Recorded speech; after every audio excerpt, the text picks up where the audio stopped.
let me know if you can see my screen. Nakikita niyo po yung screen ko? Yes po, sir. Yes Nakikita po. na. Yes, sir. Yes po. Okay, salamat. So, okay, the last time, recap lang tayo ng discussion natin the past meeting. So, yung first meeting natin na pag-usapan natin about auditing, no? Yung auditing, ano yung verbatim niya, paano define ng American Accounting Association yung auditing. Napag-usapan din natin yung FS assertion. So, yung FS assertion natin, general FS assertion, perceive. So, dapat huwag niyo itong kakalimutan. Pag assertion, unang papasok sa isip natin, perceive. Presentation and disclosure, existence or occurrence, rights and obligations, completeness, evaluation, and allocation. So, napag-aralan din natin dito yung opinion na nire-render ng auditor. It must be reasonable assurance, high but not absolute assurance. Okay. So, no second meeting natin na pag-asapan din natin yung types of audits. Ano ba yung mga klase ng audits na normally ginagawa ng auditor? So, meron tayong FS audit, compliance audit, operational audit. Kasi ano na yung mga klase ng auditor? External auditor, government auditors, internal auditor. So, lahat yan na-discuss na natin during the past meetings that we had. Tapos, ano yung mga reason bakit kailangan ng FS audit? Saka, ano yung theoretical framework of auditing? So, na-discuss rin natin yun. Nung meeting 3 naman, napag-usapan naman natin yung professional standards. So, part 1 pa lang yung napag-usapan natin, which is the generally accepted auditing standard. So tulad na napag-usapan natin the last time, professional standards, kasama doon ang GAAS, which is the minimum standard. Meron 3 cluster yon: general standards, standards of fieldwork, saka standards of reporting. So, pag general standards, yung mnemonics natin, TIP. Kapag standards of fieldwork, PI. Kapag standards of reporting, GIDO. Yan po. So, now let's go on the second part of our professional standards, which is the part 2. So, when we discuss again the professional standards, ano kaya yung pumapasok sa isip natin kapag sinabi natin professional standards? Ano po yung pumapasok sa isip natin, class? Kapag professional standard, ano po kayong pumapasok sa isip natin? Yes po. Sige po. Sorry, Nicola. Yes, Nicola. Para po sa akin, sir, pag professional standards, strictly po siya na kailangan pong sundin po. Based po sa profession ng isang tao. Yes, di ba? Ito yung dapat mong sundin. Bakit? Kasi it will be your basis to perform your profession, yung iyong service, 'di ba? So, ayan. So, it serves as a minimum standard. So, ayan, okay, lagay natin. Ayan. So, to maintain.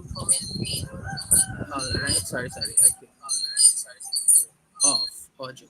Ayan. So, to maintain the quality of service or performance, or it serves as a basis for the conduct of performance. So, yun po yung purpose. Right, hanapin natin. Lagay natin dito. Ayan. So, para mas maayos. Okay. Ayan. Okay. So, the professional standard is being set. Why? Kasi,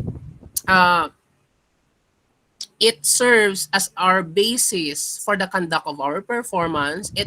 And it also maintains the quality of service or quality of our performance. So una doon yung na-discuss natin is the generally accepted auditing standards, on which sa tingin ko alam nyo na itong generally accepted auditing standard. So meron tayong general standards, standards of fieldwork, saka standards of reporting. So, dahil may mnemonics tayong sinusunod, feeling ko, pakiramdam ko na alam nyo na ito at kayo ay magaling na dito sa ating generally accepted auditing standards. So, hindi lang pala nakalimit dito yung professional standards natin. Meron pa pala tayong ibang standards na sinusunod that also forms part of our professional standard. So ano yung sumunod na professional standard na sinusunod natin? So pangalawa ay the Philippine Standards on Reporting. So ano naman yung Philippine Standards on Reporting? Ito yung ina-adapt natin, yung international standards, which is what we called ISAs. Di ba meron tayong PSAs. So sa atin, Philippine Standards on Auditing. Ina-adapt natin yung counterpart nun, ISAs, International Standards on Auditing. So nakakasunod pa po ba, class? Yes po. All right. So yan po.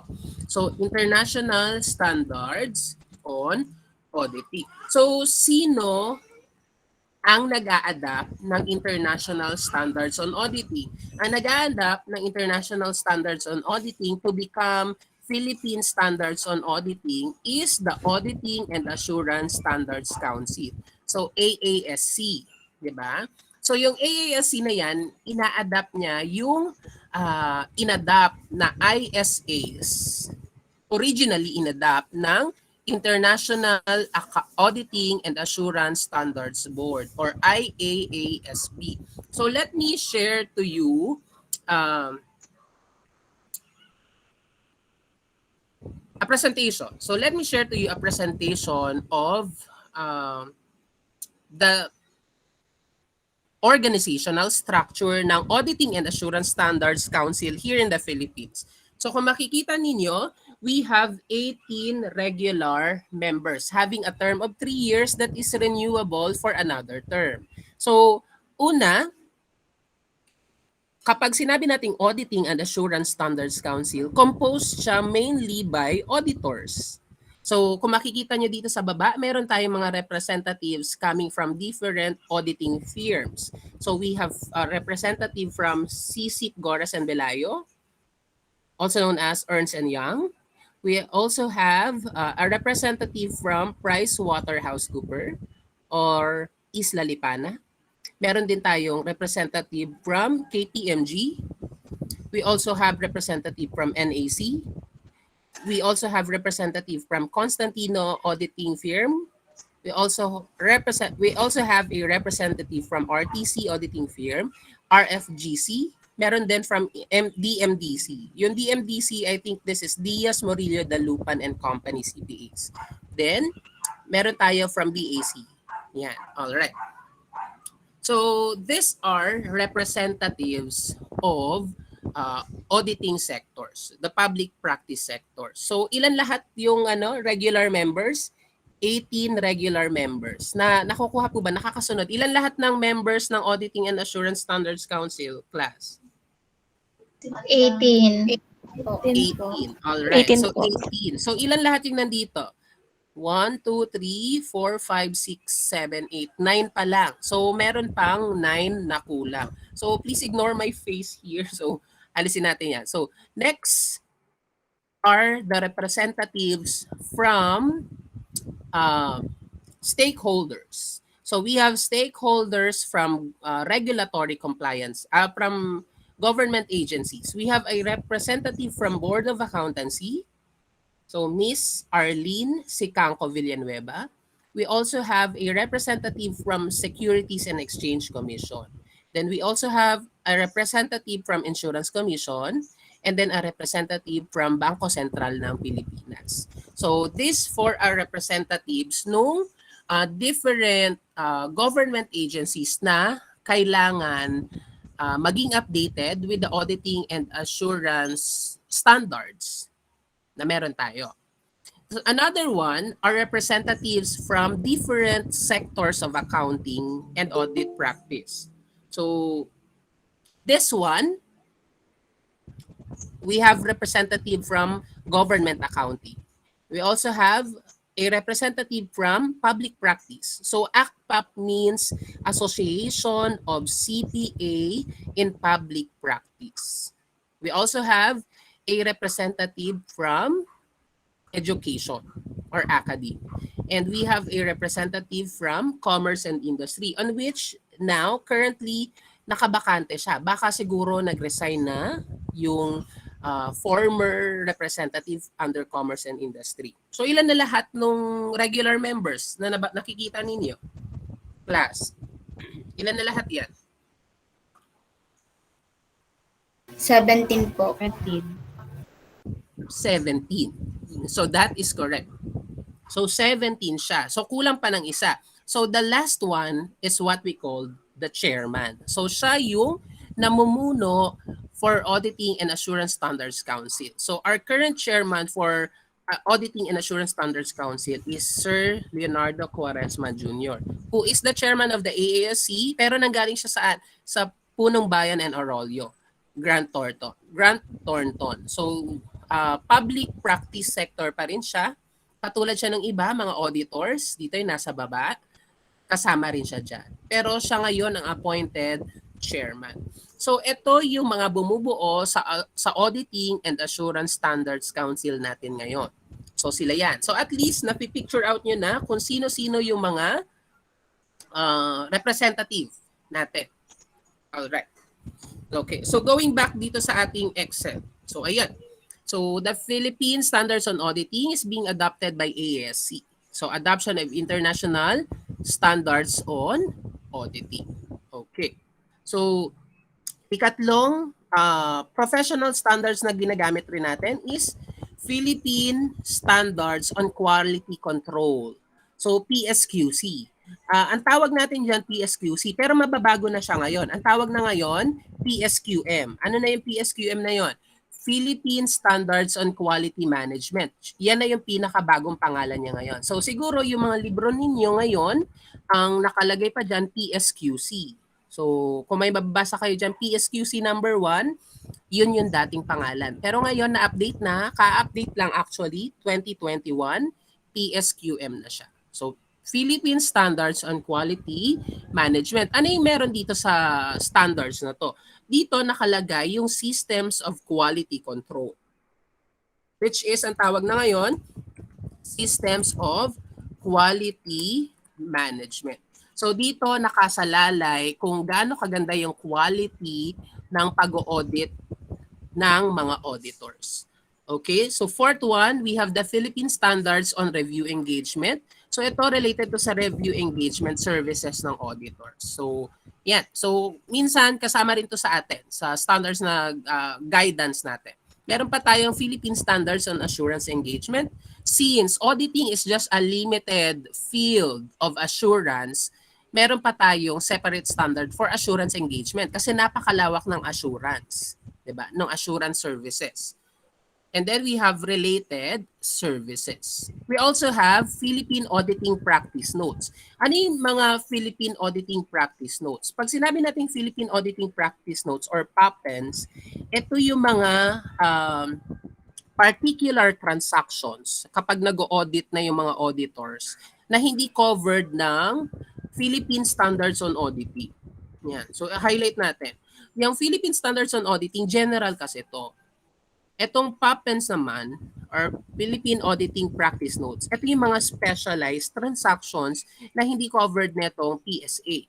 So lumalabas, normally nangyayari ito, ini-issue to kapag merong mga audit practice or audit methodologies na ginagawa for highly specialized industries requiring specialized interpretation. So yan yung mga PAPNs. And then last, we have AASC alert. So ano naman yung AASC alert? Yung AASC alert, normally ini-issue ito kapag merong mga recent updates na hindi naman kailangan i-amend yung mga standards, yung mga main standards natin. So like for example, this pandemic, 'di ba? Syempre pandemic, nag-audit pa rin tayo, hindi pa pwedeng tumigil ang pag-audit natin bilang auditor. Kasi wala na tayong trabaho kung ititigil yung pag-audit, 'di ba? So hindi rin tayo makakapag-audit kung hindi tayo lalabas, 'di ba? Pero dahil pandemic, iniiwasan natin magkasakit, nagkaroon ng AASC alert, nag-issue si AASC paano mag-conduct ng audit habang nasa bahay ka lang bilang auditor. So last year nag-issue si AASC, ng alert how to do remote audit. So yan, ito normally yung mga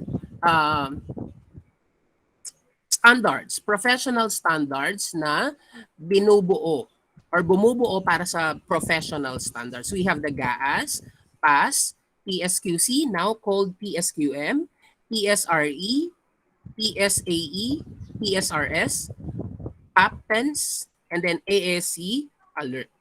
So yan po yan ha. So more of this, naka-focus tayo dito sa generally accepted auditing standards. Ayan. So pag-aaralan natin palagi yan. Naka-focus din tayo dito sa Philippine Standards on Auditing. Mapag-aaralan din natin itong quality standards, Philippine Standards on Quality Control. Pag-aaralan din natin itong PAPTENS kasi related ito doon sa additional or supplements dito sa PSAs and then AASC alert. So more of our discussion dito sa first three. Ayan, first three, tapos yung 7, 8 supplementary. Itong 4, 5, 6, ito naman yung sa related services and other services ng isang auditor. So ayan. So habang nagdi-discuss tayo, ito lagi to nating first three mapag-uusapan. Ayan. So going back dito sa ating presentation. Ayan, so balik tayo dyan. Di ba, we have 18 regular members. So ano nga ba yung ginagawa ng AASC? So tulad ng sinabi ko kanina dito, adoption ng international standards on auditing. So ina-adapt yung international standards on auditing. So going back again sa presentation, ito, the Auditing and Assurance Standards Council are being tasked. So they're being tasked to assist the BOA, the Board of Accountancy, in establishing and promulgating auditing standards in the Philippines. So tignan ninyo, ayan, ano yung mga ginagawa nila, ina-adapt nila, Philippine Standards on Auditing or PSAs. So saan nanggaling? International Standards on Auditing. We have Philippine Standards on Quality Control or PSQC, soon to be PSQM, and then PSREs, PSAEs, PSRSs, and Philippine Auditing Practice Note, saka AASC Alert. So ito yung mga ina-adapt ng AASC or Auditing and Standards, Auditing and Assurance Standards Council para maging relevant lahat ng standards natin, tie up siya with the current standards meron globally. All right. So nakakasunod pa po ba, class? If you can still hear me, please press number 1. So please press number 1. All right. Ayan. So marami pa nakikinig, no? So very good. So thank you so much for listening. Now, so going back to our discussion. Okay. Going back to our discussion, paano nila ina-adapt ng AASC yung international standards?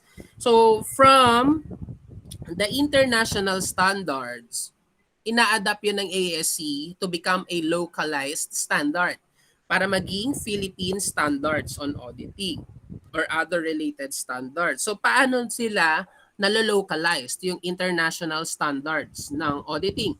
So ganito yung gagawin natin. I-discuss ko sa inyo yung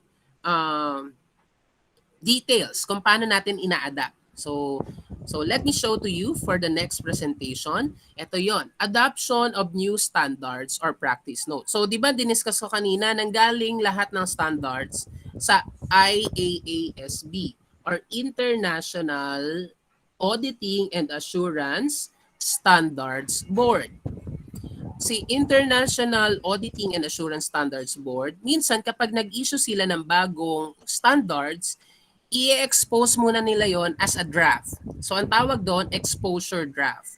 So itong exposure draft na to, syempre nakaantabay naman yung counterpart ni IASB sa Pilipinas, si AASC. So anong ginagawa ni AASC?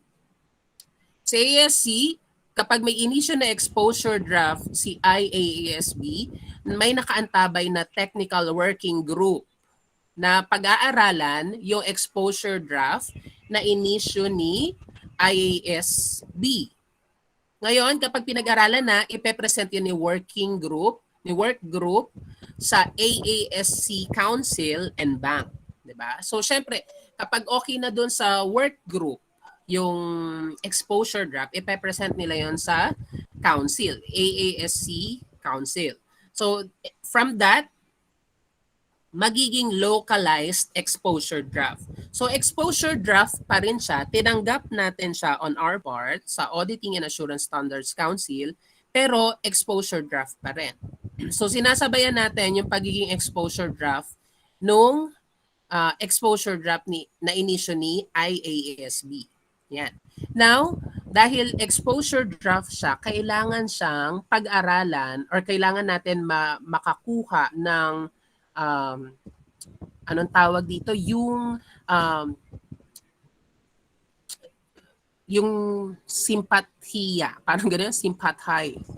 Yung opinion ng iba. Yon. So, yung opinion ng iba kailangan makuha din natin. So from different sectors, government, academe, private, and public practice, kailangan makuha natin yung kanilang opinion about the exposure draft. Ano ba yung magiging effect nito sa kanila, sa bawat sectors? So the working group will finalize the draft. So sinasabayan nila yung yung finalization ng exposure draft from the IAASB counterpart. So here, the working group finalizes the draft. They will present it for deliberation. So i-deliberate nila, kailangan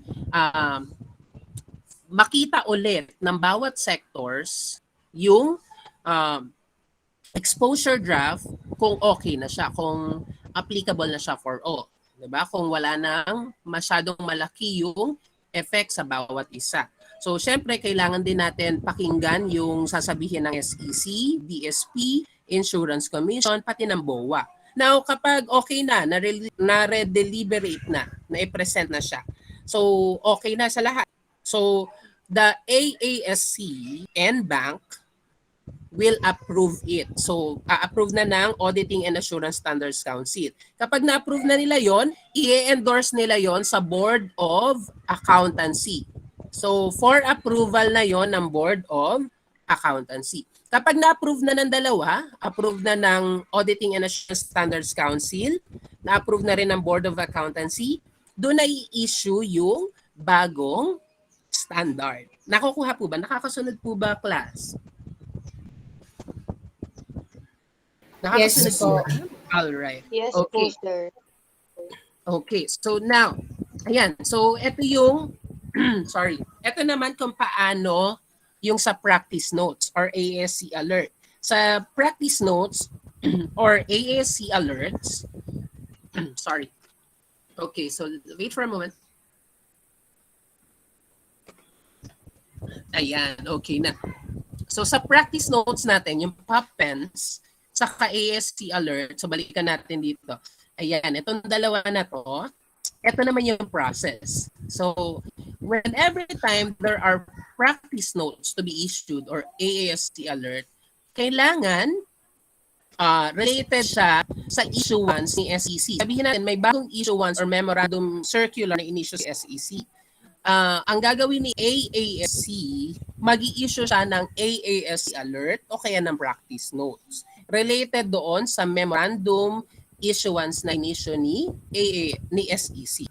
Ganon din kapag may in-issue si BSP.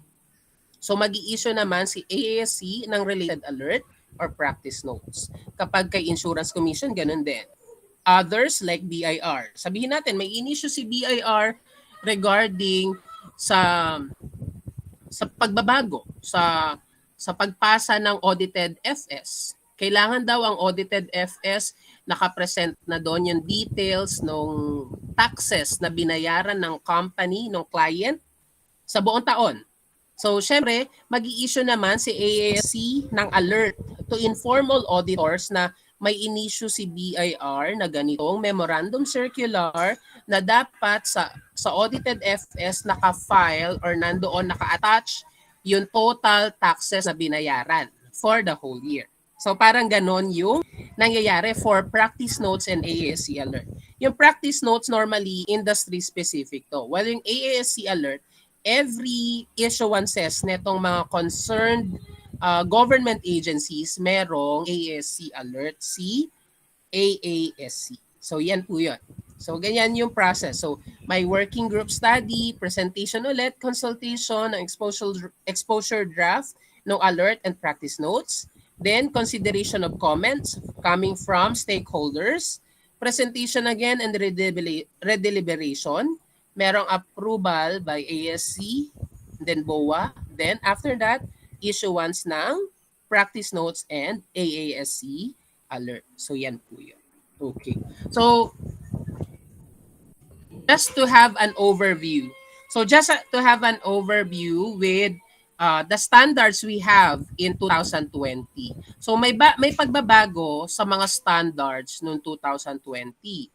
Noong June, may in-issue si AASC na revised PSA 250.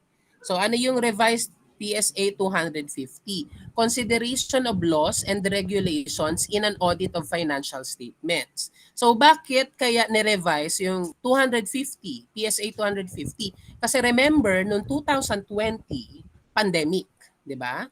Pandemic noong 2020. And then merong inisyo na Bayanihan to Heal as One Act, di ba?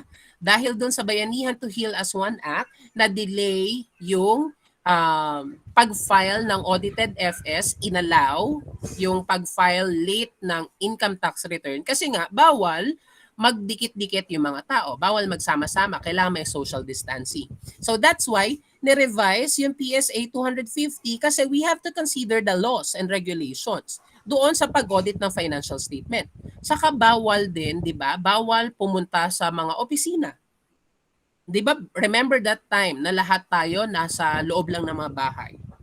Bawal lumabas kung hindi essential. So at that time, ang auditor, ang treatment sa auditors and accountants, non-essential yung work daw natin. So syempre, sige, sundin natin yung batas. Yun yung sinabi ng batas. So we have to revise PSA 250 because we need to consider laws and regulations in an audit of financial statements. Nirevise din nila yung PSA 540, Auditing, Accounting Estimates, and Related Disclosure. So bakit ni-revise naman yung PSA 540? Kasi ni-revise yung Philippine Accounting Standards for accounting estimates. So ni-revise na yung definition nun sa conceptual framework of accounting, ni-revise din yung definition ng accounting estimate na related PAS. So syempre kung ni-revise or in-amend yung PAS, kailangan i-amend yung related PSA. Nakakasunod po ba, class? Nakakasunod po ba?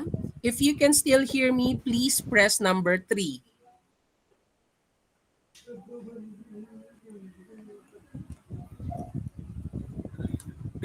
Okay.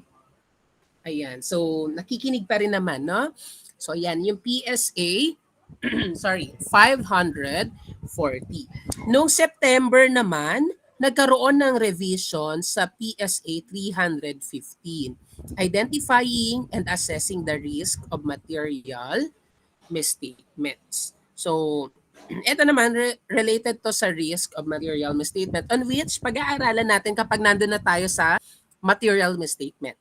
So, itabi lang muna natin tong PSA 315 tapos ipaalala nyo sa akin, sir, di ba itong may PSA 315 tayo? Baka pwede nating i-discuss yun kasama no risk of material misstatement. So, sasabihin din natin to. So, kapag hindi ko nasabi, utang ko yun sa inyo. I-inform nyo ako. Then, nung November, nag-issue ang AASC ng conforming amendments to Philippine standards as a result of revised Code of Ethics. Kasi ni-revise yung Code of Ethics natin for professional accountants. Siyempre, kailangan mag-i-issue din ang AASC for conforming amendments to Philippine standards as a result of revised Code of Ethics. Okay. Noong 2020, meron ding ibang issuance. Ayan. So, noong May, nag-issue pala sila ng Philippine Auditing Practice Notes number 1. Ano yon? Audit considerations on the occurrence of an extraordinary event. So remember, bakit sila nag-issue nitong practice note number 1? Kasi 2020, merong pandemic. So yung pandemic is an extraordinary event So hindi ito yung related sa accounting kasi ang sabi sa accounting, no more extraordinary events, no more extraordinary line items. Ito related to sa accounting. Extraordinary event due to pandemic ng COVID-19. So ito naman, kailangan i-consider natin tayo bilang auditor, ano yung effect ng extraordinary event sa pagkandak ng audit natin, 'di ba? Siyempre, we are performing our services. 'Di ba? Dapat hindi ma-hamper yung performance natin ng audit. So, siyempre, merong practice notes or practice guidelines na in-issue si AASC how to conduct audit during an extraordinary event. Okay, sorry.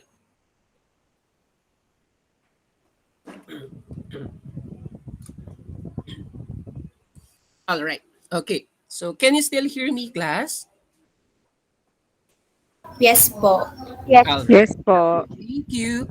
So, nung September, nag-issue din pala sila ng AASC Alert number 3 series of 2020, Audit Considerations for the Impact of COVID-19 Part 1. So, tignan niyo class, di ba? Lahat related sa COVID.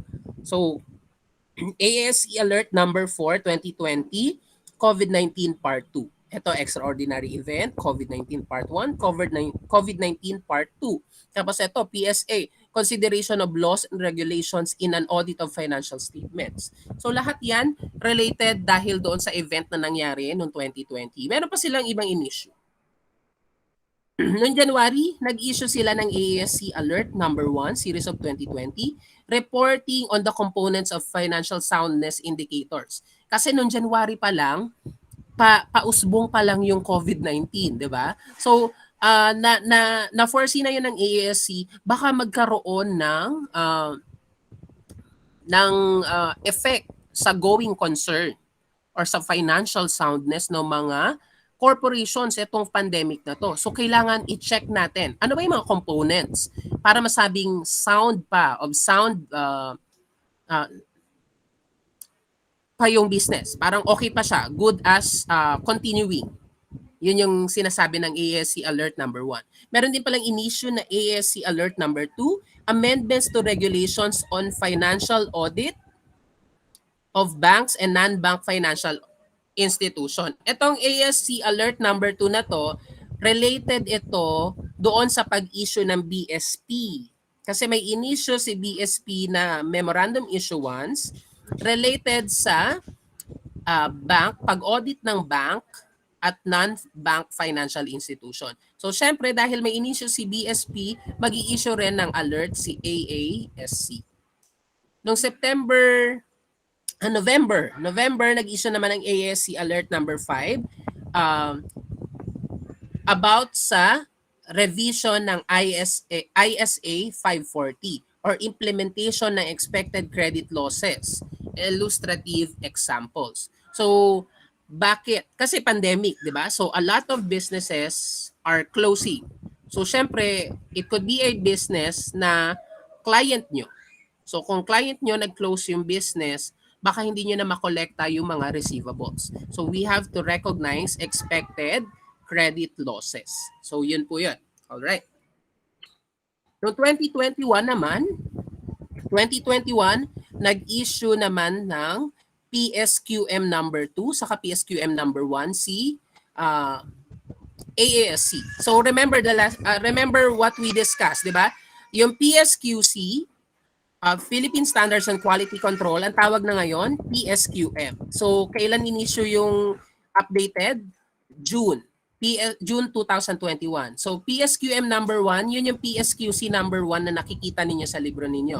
Quality Management for Firms that Performs Audit or Review of Financial Statements or Other Assurance and Related Services. Then, PSQM number 2, Engagement Quality Reviews. Tapos, meron din silang revision ng PSA 220 or Quality Management for an Audit of Financial Statement. So, class, tignan ninyo. Lahat ng ito related sa bawat isa. Dahil ni-revise yung PSQC into PSQM, di ba naging na siyang quality management, dapat i-amend rin or i-update yung ibang standards related sa quality management. So, ito, PSQM number 1, inamend. Dahil inamend yung PSQM number 1 related sa quality management, kailangan i-amend mo rin yung PSQM number 2 related sa quality engagement reviews. Tapos, i-amend mo rin yung PSA 220 related sa quality management ng audit ng FS. Nakuha po ba? So lahat yan interrelated sa bawat isa. So kapag may naapektuhan na ibang standards, kailangan i-revise din. Kailangan i-amend. Tapos every time na merong issuance ng revision ng account ng auditing standards, lagi sila nag-i-issue ng conforming amendments. So may conforming amendments sila, ito arising from quality management standard. So balikan natin yung 2020. Ayan, yung 2020 meron din silang conforming amendments. Noong 2021, meron din silang conforming amendments. All right. So meron din silang in-issue noong February, AASC Alert Number 1, 2021, Auditors Practice Guidance on SEC Memorandum Circular Number 32 Series of 2020. So nag-issue si AASC ng alert related doon sa issuance ni SEC ng Memorandum Circular. And then, alert number 2, ganun din. Okay. So, yun lang yan. And then last, ito naman, class. Merong bagong auditing standards na ini-issue ang AASC. Meron tayong tinatawag na ISA 600. So, nirevise nila yung ISA 600 or PSA 600, Special Considerations for the Audit of Group Financial Statement. So, ito in-update nila. But since hindi pa naman to hindi pa naman to na ifa-finalize. Kasi December pa siya, expected to be finalized, September pa. So, normally, may issue yan as actual standard na 2022. So, hindi pa natin siya kasama sa mapag-aaralan. So, kung ano yung current na PSA 600 natin, yun yung susundin muna natin. Alright. Pero bibigyan ko kayo ng idea kung ano yung revision doon sa PSA 600. Siguro kapag nandito na tayo sa Audit of Group of Financial Statements. Then, meron tayong bago na PSA. Proposed ISA or PSA for audits of financial statements of less complex entities. So, noon kasi class, yung PSAs natin, regardless kung yung business or yung corporation or yung entity ay complicated or hindi, or napakalaki or hindi, isa lang yung standard na sinusunod natin. Ngayon, merong bagong PSA standards for audit of financial statements of less complex entities. So, these less complex entities, mas madali kasi sila i-audit. Pero dahil isa lang yung auditing standard na sinusunod natin, kahit hindi sila complicated, same procedure pa rin. Pero dahil dito sa bagong auditing standard na ito, we can use this for auditing a less complicated entity. So, paliwanag natin, ano ba yung less complicated entities? So syempre, ayan, kapag big entities or complex entities, okay sa kanila yung sinusunod nating Philippine Standards on Auditing. Pero kapag less complicated or small and medium-sized entities, hindi naman okay sa kanila yung PSA ng standards natin. Kasi syempre, ay hindi naman kami complicated. Bakit nyo pinapa-complicate? Diba? Bakit daw natin pinapa-complicate bilang auditor? Hindi naman sila complicated. Diba? So, ang gagawin natin, sasabihin natin, this is our standard. So, hindi naman kami pwedeng mag-deviate from our auditing standards. No? So, ngayon, nag-come up na yung IASB,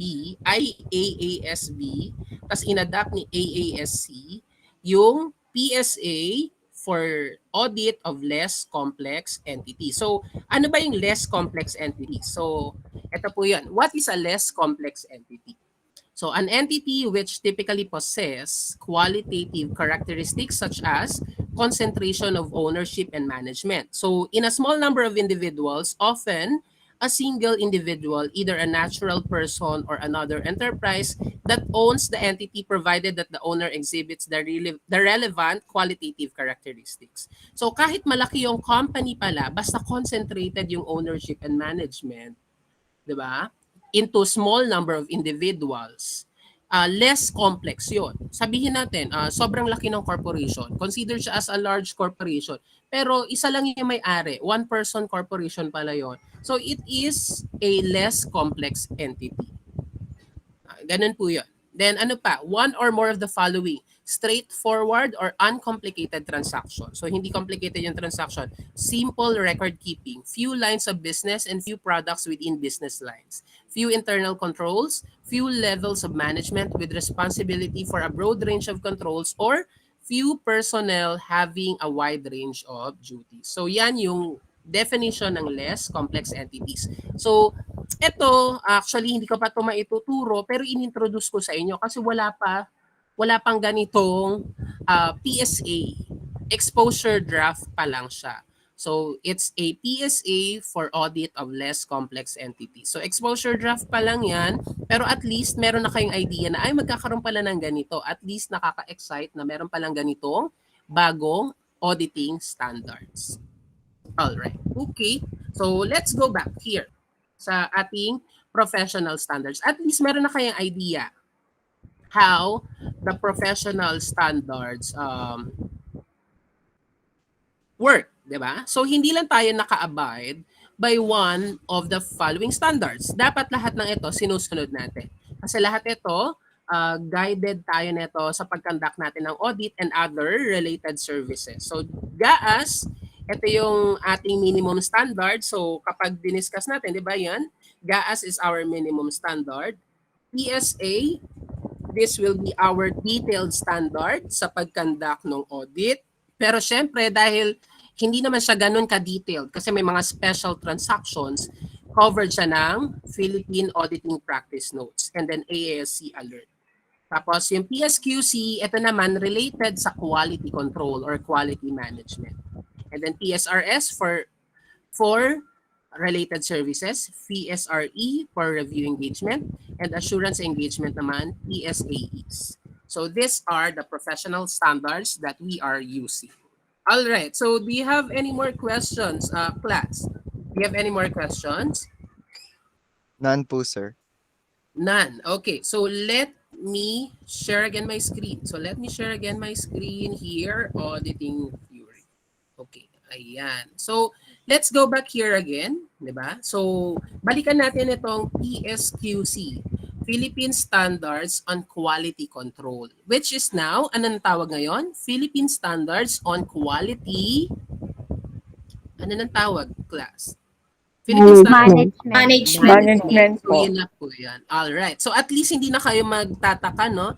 Kapag nandun na kayo sa review school na, ay, PSQM na pala yan. At least, ngayon pa lang, aware na tayo, ay PSQM na to. Okay, PSQM na yan. We're very advanced. So very advanced na pala yung RTU, di ba? Latest yung ating mga nalalaman. Even yung mga hindi pa na-issue na standards, aware na tayo. Ay, may bago na nga standards. Amen nga yung PSA 600. Saka meron pang PSA for less complex entities. Actually, may isa pang PSA, bagong PSA. Ito yung PSA for guidelines ng mga internship under auditing firm. So itong PSA na to, it will serve as a guideline. Ano ba dapat yung gagawin ng mga interns kapag nag-work sila sa auditing firm? Ayan. So ayun, hindi pa siya naka-expose. I-expose pa lang. So pero siguro malalaman nyo rin yun. So yan, kapag nalaman nyo na yun, nakita nyo na yung details nun, at least alam nyo na kung ano yung mga dapat nyo lang gawin kapag mag-intern na kayo sa different auditing firms. Alright, so let's go back dito ulit sa PSQC. Sa PSQC kasi, or Philippine Standards on Quality Control, which is now called Philippine Standards on Quality Management. Ang pinag-aaralan natin kasi dito is systems of quality control or systems of quality management. So, ano yung mga systems of quality control and systems of quality management? Bakit kailangan natin ng systems of quality control or systems of quality management? Bakit kaya? Bakit? So, anyone from the class, bakit kaya natin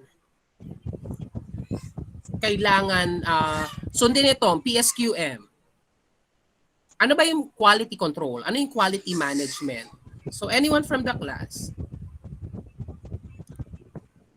Anyone from the class? Ano kaya yun? Ano yung quality control? Ano yung quality management?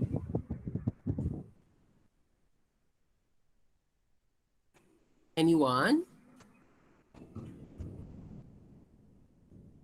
Meron pa po ba? Napapakinggan pa ba ako? If you can still hear me, please press number 5. Please press number 5. Okay. All right. So I think I've seen Nicole Ann. So Nicole Ann. So yes. Yes po. So what is quality control, quality management? Sir, quality control refers to the policies that are adopted by CPAs to ensure po yung assurance po with the auditing standards. Yes, no? So ito yung mga list ng parang quality control or quality management guidelines para masabing quality yung audit report na pinoproduce. I think si Erica nag-raise din ng hand, no? So, yes, Erica. Sir, doon na po sa bakit po importante yung quality control? Yes po. Sige po. It is to ensure that all members of the audit teams perform the same level of quality of work. Yes, so that's correct, no? Tama din yun. Tama yung sinabi nila, di ba? Na kailangan ma-maintain natin yung service level quality. Kasi meron tayong we perform services as auditor. We perform quality audits. So dapat yung pinoproduce nating reports of quality, of high value. Kasi nga yung opinion nga natin, sinasabi nating high but not absolute assurance, di ba? So reasonable assurance, kapag sinabing reasonable assurance, high but not absolute assurance. So kung hindi high quality yung audit review natin or audit report natin, hindi magre-reflect properly yung opinion na binigay natin, na kiniklaim natin as high but at absolute. So para ma-maintain yung pagiging high quality nung audit natin, kailangan meron tayong systems of quality control. So yung systems of quality control, meron yang elements. May mga elements yan. So ano yung pinakaunang element diyan? Ano yung pinakaunang element diyan? So that is being discussed by PSQC number 1. So palakihin ko lang to. So si PSQC number 1, now called PSQM number 1, diba? Ano yung PSQM number 1? Balikan natin yung ating video. Ay yung presentation kanina. Ano yung PSQM number 1? So when we say PSQM number 1, that's quality management. So lagyan dyan. Quality management for firms that performs audits and reviews of financial statements. So that is PSQC number 1 or PSQM number 1. So here, tulad ng sinabi kanina nila Erica, an auditor must comply with the professional standards and regulatory and legal requirements. Yun kasi yung sinabi ng PSQC number 1 or PSQM number 1. Anong sabi niya? Dapat daw, ang auditor, sundin niya yung professional standards. Ano yung professional standards? Ito yung binanggit natin sa itaas. Lahat ng nandito, susundin ng auditor. Ayan po. So, nag-hang ba yung screen or hindi?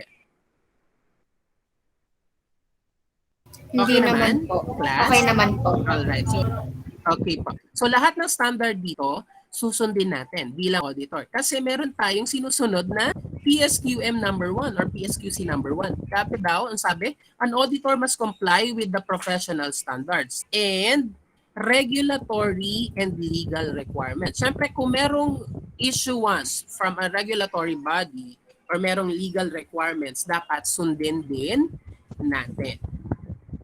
Okay, so the systems of quality control or quality management, meron yang tinatawag na elements. So ano yung mga elements of quality control or quality management policies and procedure? Una dyan is leadership responsibility. So ano yung leadership responsibilities? This promotes an internal culture that qualify to the performance of the engagement. So syempre, tayo bilang auditor, kailangan mapossess natin yung leadership skills, leadership principles. Nakukuha po ba? Ano ba yung itsura ng isang auditing team? Ano yung itsura ng isang auditing team? Audit team. Ayan, members. Ayan. Ano yung itsura ng audit team?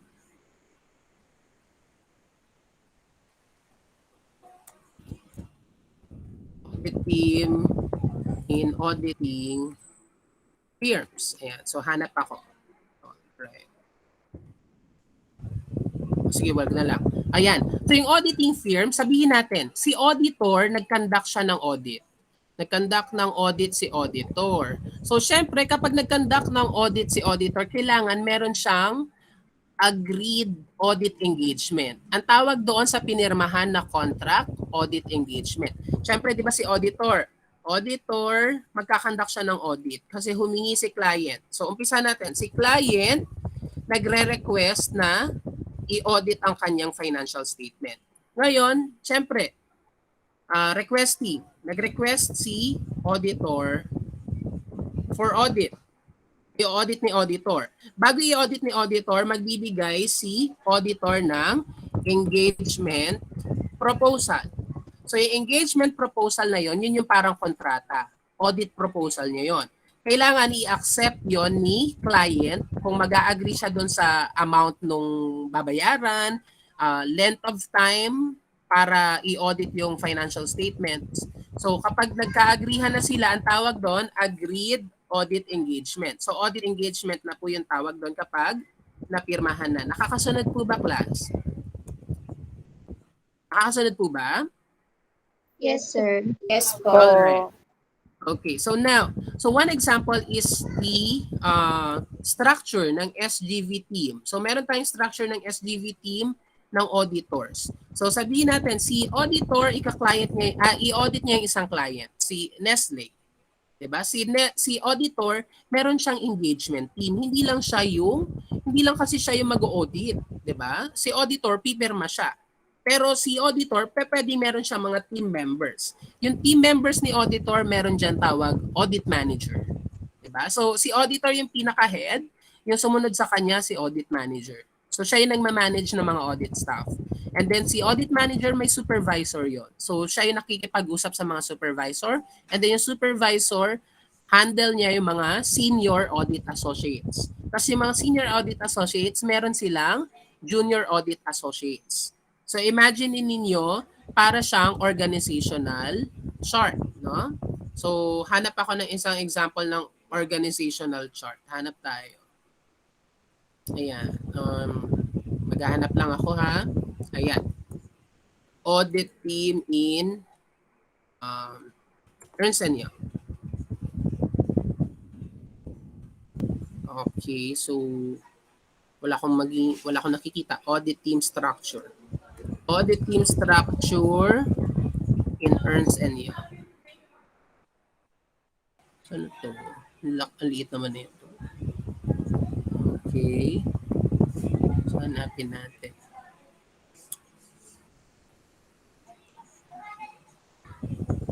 Ito na lang. So, pakita ko lang naman. For purpose ng structure lang yung itsura. So, ba yan? Okay, sorry. Ayan. So, palitan natin. Okay. So, lagay natin dito. Okay. Ayan. So sabihin natin, yan, palitin ko siya para makita nating lahat. Okay. Ayan. Alright. So, ayan. For example, one example, class, ito yung itsura. Ganito yung itsura nung audit firm. Sabihin natin si auditor, si SGV, meron siyang organizational chart ng audit team niya. So wag niyo na lang isipin yung yung mga nakalagay diyan. So for example, yung nasa pinakataas siya yung auditor. Ayan yung auditor, yung nasa baba niya yun yung audit manager niya. Tapos yung audit manager niya, meron siyang mga audit supervisors. So yung audit supervisors naman na yon, may mga senior audit associates, tapos yung senior audit associates merong mga junior audit associate. So parang ganon yung itsura ng organizational or engagement team. So anong tawag doon sa team ng nag-audit? Engagement team. So engagement team yung tawag kapag yun yung group ng mga auditors na nag-audit. So ano yung composition niyan? Yung pinakamataas, auditor. Anong tawag kay auditor? Under engagement team, siya yung tinatawag nating engagement partner. Siya yung engagement partner. Ayan. So, si auditor or engagement partner, siya yung nagli-lead sa whole engagement team. So, under niya si audit manager, under niya si audit supervisors, under niya yung mga senior audit associates, saka junior audit associates. So, yan po. Ito po yan sa leadership responsibilities. That's why one of the elements of quality control or quality management is the leadership responsibilities. Bakit? Kasi, hindi lang naman ikaw yung nag-audit. You have an engagement team to do the audit. So you must possess the leadership skills, leadership responsibilities. So nakukuha po ba, class? Nagigets po ba? Yes po. Next is po. ethical Yes po. requirement. Next is ethical requirement. Bakit kaya kailangan yung ethical requirement? Under system of quality control. Bakit kaya kailangan yung ethical, ethics? Bakit kaya kailangan yung ethics? Diba? As an ethical requirement, bakit kaya required ang ethics sa systems of quality control or quality management? Anyone from the class? Anyone from the class? Bakit kaya kailangan?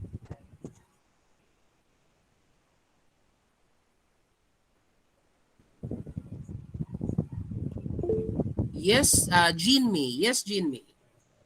Siguro sir, para po masabing may reasonable assurance po yung firm na yun. Kasi para masabi mong may reasonable assurance, kailangan may ethical requirements sila kasama na doon yung integrity, yung professional competence po ng mga auditor, para masabi rin po na hindi sila nag-engage po sa mga fraud. Yes, that's correct, no? So, tama yung sinabi ni Jean May, no? So, tama yung sinabi ni Jean May about sa ethical requirements. I think may isa pang nagre-raise ng hand. Si Nicole Ann yata yun. Tama ba ako, Nicole Ann? Yes Ano yung, po. yes, ano yung ethical requirements? Bakit kaya kailangan yung ethical requirements? Sir, for credibility na din po ng work po ng auditor, kailangan po nilang sundin po yung mga ethical requirements para din po sa assurance po ng audit work po nila. Yes, that's correct, no? So, tama, parehas. Synchronize yung pag-thinking ni Jean May sa Nicole Ann. So, kapag ethical requirements daw, kailangan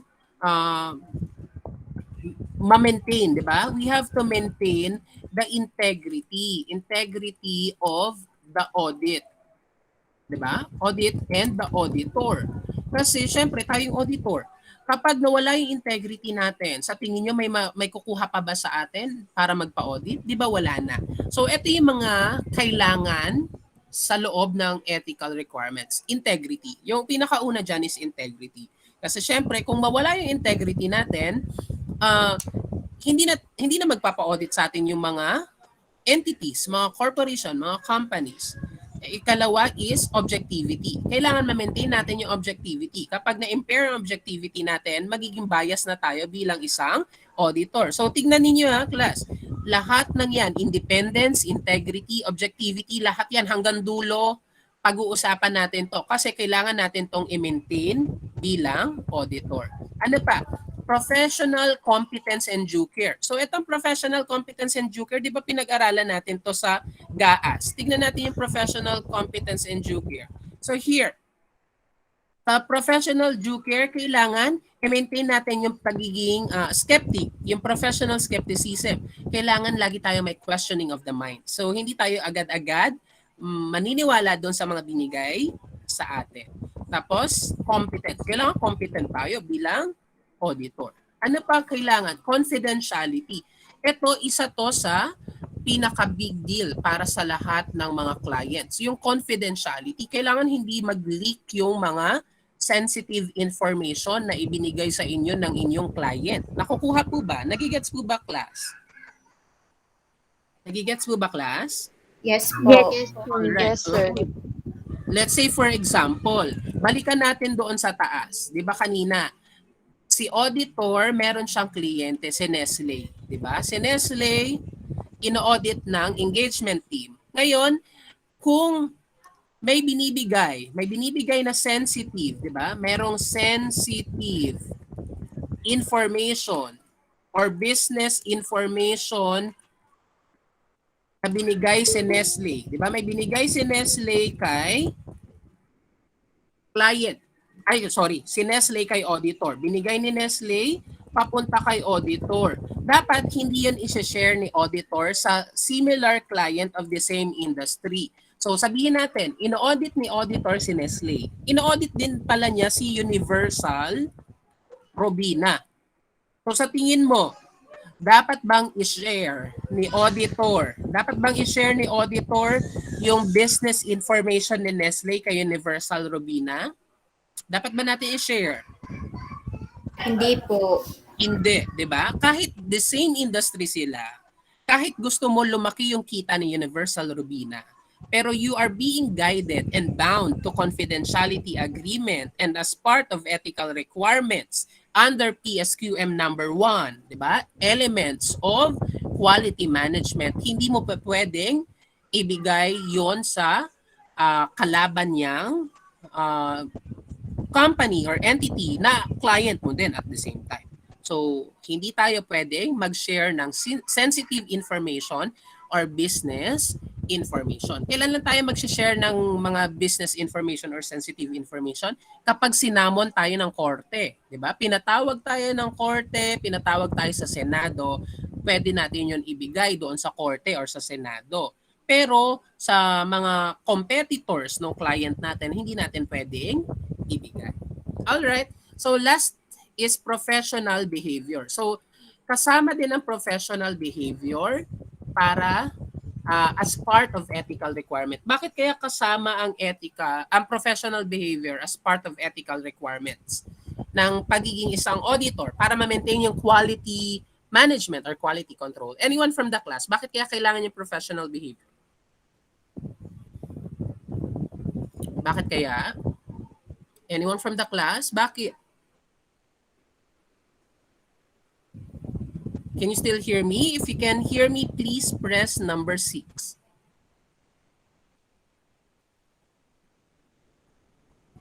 Alright, okay. So, nakikinig pa naman. Bakit kaya? Nag-stop kayo sa professional behavior. Madali lang naman yung professional behavior. Bakit kaya kailangan as part of ethical requirements? Yes, Kimberly. Try lang po. Dito po ang naiisip ko yung pagse-separate ng trabaho nyo po tsaka yung sa personal life po. Yes, diba? Tama rin yun. It could be. Kasi yung professional behavior ng auditor, diba? Sabihin natin, ikaw, auditor. Auditor ka ni, sabihin natin, ni Coca-Cola. Auditor ka ni Coca-Cola. Kasi yung president ng Coca-Cola, ex-girlfriend mo pala. Ex-girlfriend or ex-boyfriend mo yung president ng Coca-Cola. Diba? President ng Coca-Cola. Siyempre, kung auditor ka, tapos naaalala mo, ito nakipag-break to sa akin tong ex ko na to. Bibigyan ko to ng qualified opinion. Diba? Bigyan ko siya ng qualified opinion or modified opinion. So, hindi pa pwede. Kailangan ma-maintain mo yung professional behavior mo bilang isang auditor. So, iset aside mo yung personal matters mo. So, kung okay naman si Coca-Cola, okay naman yung operation niya, okay yung financial statement niya, hindi mo dapat i-brought up yung disagreement mo with your ex, which happened na yun pala yung president ng Coca-Cola. So dapat i-maintain mo yung professional behavior. Nakukuha po ba? And then another one, kung meron kayong disagreement, yes, I think someone raised his or her hand. So meron po bang gusto mag-recite? Recite? Yes, Luella. Yes, Luella. Pwede rin po yung kapag for example po is yung leader nyo po and yung team niya is may alitan po, pwede pong mawala po yung quality control po. Yes, that's correct, no? So, tignan natin, balikan natin dito yung ating organizational structure. Sabihin natin, kayo yung auditor, kayo yung engagement partner, kayo yung pinaka-head auditor. Kasi ito yung mga under mo, subordinates mo, under your engagement team. Sabihin natin si audit manager, magkagalit sila ng audit supervisors. So, syempre, kahit meron silang personal na alitan, diba? Halimbawa, nalasing sila pareho, mag-best friend sila, no? Tapos nagkaaway, at nag-friendship over na, diba? So, syempre, habang member sila ng engagement team, hindi nila pwedeng i-consider yung mga personal emotions nila doon sa pag-conduct ng audit with a client, 'di ba? Sabihin natin tama naman yung ginagawa ni engagement ni audit supervisor, tapos minamali ni audit manager. Sabi niya ay mali naman yung pag-conduct mo ng audit. So hindi pa pwedeng ganoon. Kailangan i-maintain pa rin yung professional behavior. So that is also correct. I think Erica would like to recite as well. Sir, additional lang po. Halimbawa po yung team members po, dapat i-assure din po ng engagement partner or the leader na nagko-comply po sila sa mga ethical requirement po. Kapag hindi po, dapat i-resolve or i-document po nila. Kahit po na isang team po sila, kailangan pa rin po nung leader na i-assure na yun nga po, sumusunod sa ethical requirement yung team niya po. Yes, that's correct, no? So tama po iyon. Kailangan susunod pa rin lahat with the ethical requirements. Lahat tayo, not only the engagement partner, siya lang magme-maintain ng ethical requirements. Dapat every members of the engagement team i-maintain nila lahat at dapat i-observe nila lahat ng elements of quality control. So yan po yun. So we have tapos na tayo sa una at pangalawa, di ba? So una, leadership responsibilities. Ikalawa, ethical requirements. Ikatlo, so ito ang ikatlo, independence. So yung independence, this is to avoid threats and identified breaches. Kailangan at all times, i-maintain natin ito, yung pagiging independent as auditor. So ito, sinasabi ko sa inyo, di ba? Yung integrity, mapag-uusapan to palagi. Objectivity, lagi yan mapag-uusapan. Due care, mapag-uusapan din yan. Confidentiality, mapag-uusapan din yan all over our discussion. Diba? From cover to cover, madidiscuss yan. Professional behavior kasama din. Pati independence. Yan. Okay. So, fourth one is acceptance and continuance of client relationship. So, kailangan meron din tayong systems of quality management for accepting a client, diba? So, syempre hindi lang pala tayo dapat mukhang pera. Kung auditor tayo, hindi tayo dapat mukhang pera lang. So, kailangan i-consider din natin na okay din ba yung integrity ng client, diba? So, papayag kayo ay auditor to, mukhang pera yan. So, syempre hindi tayo papayag, no? Kailangan meron din tayong hihindian ng client, 'di ba? Kasi bakit natin hihindian yung client? Ano kaya yung reason, class? Letter A, ayaw lang natin. Letter B, wala kayo sa mood.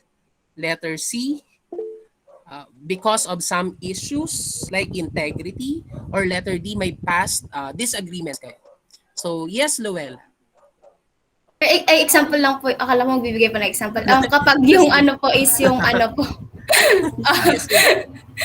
About kapag yung i-audit is nagkakaroon po siya ng mga illegal activities po. Hindi po siya pwedeng i-audit po, sir. Yes, that's correct, no? So, halika, eto, example. One example is Al-Qaeda Group. So, Al-Qaeda Group Corporation, it is a terror group. Diba? Terrorist group siya. So, aware kayo dun sa Al-Qaeda?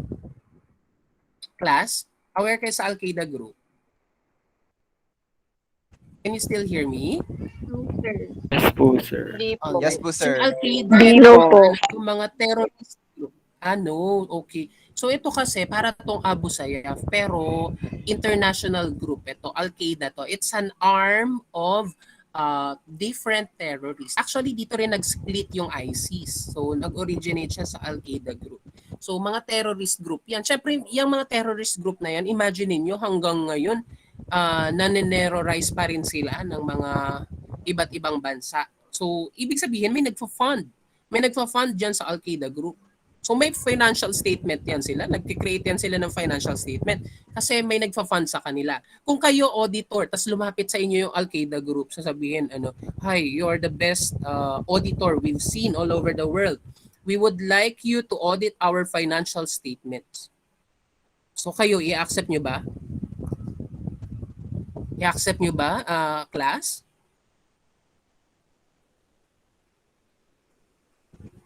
Can you hear me, class? Can you still hear me? Yes, If you sir. can hear me, okay. If you can hear me, please press number 7. Please, okay. Ngayon, so marami pa rin nakikinig, no? So ulitin ko, lumapit yung Al-Qaeda group, terrorist group sa inyo. Auditor kayo, sabihin nila, oy, audit mo naman tong namin, financial statement namin. Anong gagawin niya bilang auditor? A-accept nyo or hindi? Hindi po. No. Hindi, di ba? Hindi. Paano pag offer nila kayo? Sige, magkano ba yung mo, professional fee mo? 1 million? Gawin namin 100 million. What's her answer? Gawin namin 100 million, sabi ng Parang terrorist pwede na, group. sir. Joke lang. Hindi pa rin po, sir. Hindi po. Talagang na maghahalata. Parang pwede din, no? Parang pwede. Patago na lang. So, actually, hindi pa rin pwede. Bakit? Kasi syempre, that will serve as your part ng iyong systems of quality control and quality management. Syempre, terrorist group ito, tutulungan mo yung terrorist group, 'di ba? So, nasira yung iyong integrity, 'di ba? So, ito mine-maintain natin to ethical requirements. Sabihin natin, inaccept lang naman namin bakit naman masisira yung integrity ko? Baka mamaya malink ka pa doon sa terrorist group na yan. Sabihin nila, nandiyan yung pangalan niya na yan na nagsasign ng audited financial statements ng Al-Qaeda, no? So baka sabihin nila kasama ka din, 'di ba? So ayun. So syempre as much as possible kahit gaano ka glaring kakinang nung ino-offer nila sa inyo, 100 million. Tapos sabi nila, not only 100 million pesos, it's 100 million dollars. Tatanggapin niyo po ba? Pwede na ba? Pwede na bang tanggapin? Hindi po. Hindi pa rin. Okay, so hindi pa rin. Hindi pa rin, Alright, sir. so, yes, so tama yun. Alright, so that's for the acceptance. How about continuance? Pag sinabing continuance, una in-accept mo siya. So nakita mo, okay naman itong client na to, di ba? Pero nung napansin nyo, habang tumatagal, parang nag-iiba, parang may something wrong, di ba? So kailangan i-check natin yung continuance of client relationship. So one example is Pharmaly Corporation. Sabihin natin Pharmaly Corporation, nung year 1, in-accept nyo yung audit. Kasi nakita niyo 1 million lang naman yung sales nila nung year 1. Bumalik sila year 2. Sabi niya, i-audit mo naman uli kami. Nakita mo yung sales nila, 200 billion. So from year 1 na 1 million, yung year 2, 200 billion pesos na. So, kayo bilang auditor, i-accept nyo ba? Or mag-iisip muna kayo? Can you still hear me, class? So, i-accept po ba? Or mag-iisip-isip muna?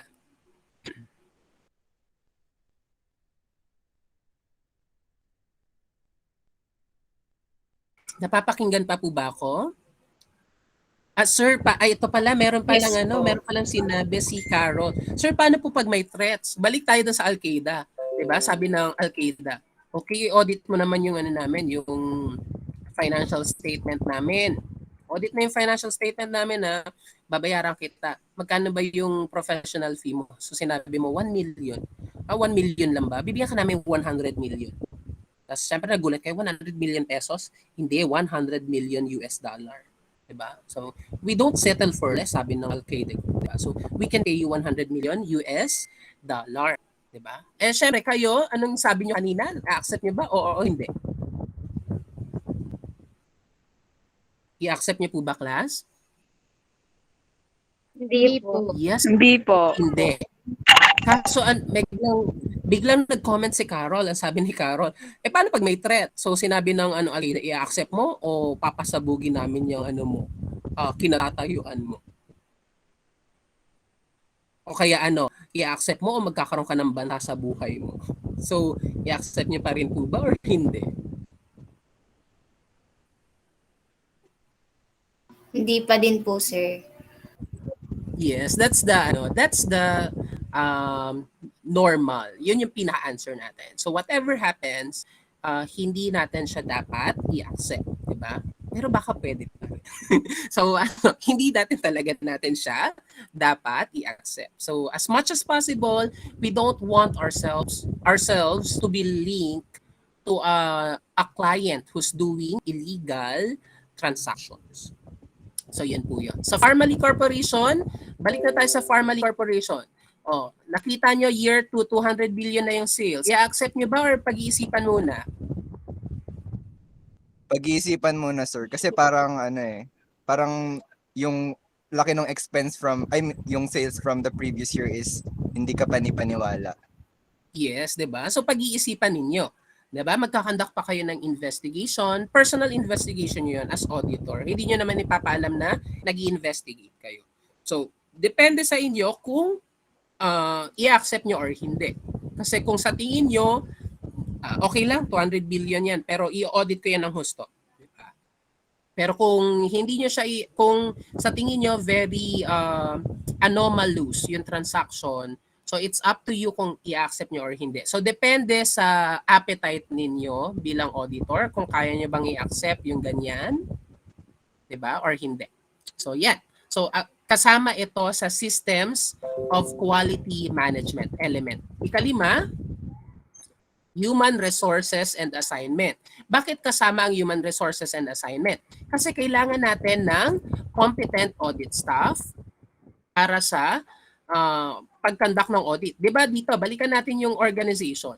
Sa organization, meron tayong engagement team. Siyempre mag-hire kayo ng audit manager, supervisors, audit associates. Kailangan competent yung mga audit staff na yon.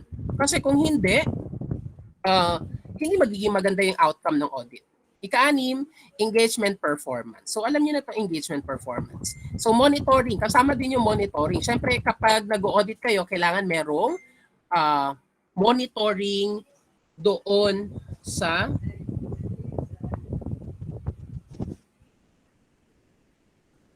ayan, okay. Yan. All right. Monitoring kasama. And then last is quality review, quality assurance review. Sa mga malalaking auditing firms, class, before i-issue yung audited financial statement, kailangan i-review to ng quality assurance team para ma-check kung tama ba yung pagkaka-audit. So, part yon ng quality assurance or quality management nung isang auditing firm. So, ito yung pinakahuli natin. Quality assurance review. So, ito yung sa mga malalaking client, malalaking audit firm, kapag yung auditor, i-audit yung client, bago i-issue yung audited FS, kailangan i-review muna yon ng quality assurance team. So, i-review yung audited FS bago mag-issue ng audited financial statement at independent auditor's report. So, lalagay ko dito, audited FS and independent auditor's report. Ayan. So, yan po yung sa quality assurance review. All right. So class, do you have any more question? None po, sir. None. Okay, so none. All right. Okay, so let's stop presenting this. Then let me stop recording this. Okay, so let's join another Google Meeting link para naman po doon sa